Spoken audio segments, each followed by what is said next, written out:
আপনি এবং আমি যখন দোয়া করি, আমাদের মধ্যে কি এই বিশ্বাসটা, এই আস্থাটা আল্লাহর উপরে আছে কি না?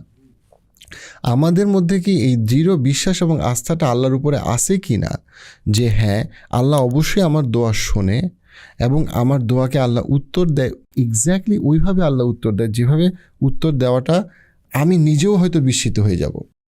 আমি হয়তো এমন একটা কঠিন সময়ে এমন একটা রোগ মুক্তি কামনা করতেছি যেটা আমি নিজেই হয়তো আশা হারায় ফেলছি, কিন্তু আল্লাহ আমাদেরকে শিখাইতেছেন যে তোমরা আশা হারায়ও না।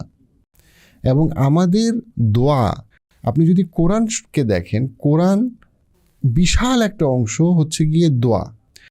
প্রায় সমস্ত নবী রাসূল যাদের কথাই কোরআনে মেনশন করা হয়েছে তাদের বেশিরভাগের দোয়ার কথা মেনশন করা হয়েছে তাদের ঘটনার পাশাপাশি। আপনি রাসূলুল্লাহ সাল্লাল্লাহু আলাইহি ওয়াসাল্লামের জীবনে যদি দেখেন, আপনি দেখবেন দোয়ার পরে দোয়া, দোয়ার পরে দোয়া। দোয়া হচ্ছে সেই জায়গা যেই জায়গাতে আপনার সাথে আল্লাহর ওই সম্পর্কটা তৈরি হয়। আমরা যদি সিনসিয়ারলি দোয়া করতে না পারি, দেন আমরা আল্লাহর সাথে সম্পর্ক তৈরি করা আমাদের জন্য খুবই কঠিন। আমাদেরকে বারবার সমস্ত অবস্থায় দোয়া করতে বলা হয়েছে।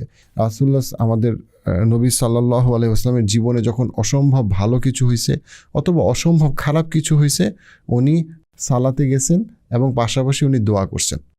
কখনো কখনো উনি সালাতের বাইরেও দোয়া করছেন, উনি সর্বাবস্থায় দোয়া করছেন এবং আমাদেরকে দোয়া শিখানো হয়েছে। কিন্তু আমি যদি দোয়ার ভিতরে আমার বিশ্বাস সহ ঢুকতে না পারি, আমি যদি বিশ্বাসই না করি যে দোয়া কবুল হবে বা দোয়া কবুল হইতে পারে, তখন কিন্তু আমি আর তার ভিতরে আমরা যাব না, আমরা ওই জিনিসটার ভিতরে আমরা আর চিন্তা করব না। সো এটা খুবই গুরুত্বপূর্ণ যে আমরা দোয়াকে আবার চিন্তা করি দোয়া নিয়ে। আপনি কি খুব বড় কিছু দোয়া করতে ভয় পাচ্ছেন? আপনি কি মনে করতেছেন আপনার এমন একটা সমস্যা যে সমস্যাটা আসলে আল্লাহ মুক্তি দিতে পারবে না? সেটা আপনার সংসার জীবন হইতে পারে, আপনার টাকা পয়সা রিলেটেড হইতে পারে, আপনার রোগ সংক্রান্ত হইতে পারে, এটা আপনার সন্তানের জন্য হইতে পারে, এটা আপনার বাবা মার জন্য হইতে পারে। কিন্তু আপনি কেন মনে করেন যে আল্লাহ আপনার দোয়াটা শুনবে না বা আপনার কোনো গুরুত্ব আল্লাহর কাছে নাই?